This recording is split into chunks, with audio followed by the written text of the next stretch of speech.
Shubor nakaslem jong Nongsaiñ Hima.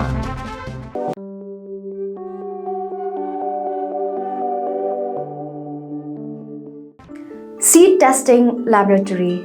What is the key objective of the scheme? The key objective is to provide seed testing services to farmers to ensure the viability and purity of seeds to be sown. What is the type of assistance entitlement? Free seed testing service and training for farmers. Who can apply for the scheme? Bona fide farmers having cultivable land and engaging in agriculture. How to apply for the benefits of the scheme? Bona fide farmers can apply in plain paper to the District Agriculture Officer of the concerned district through Agriculture Development Officer of CNRD Block, Agriculture Circle, Subdivisional Agricultural Officers of the concerned subdivisions, or directly to the Research Officer of the Seed Testing Laboratory.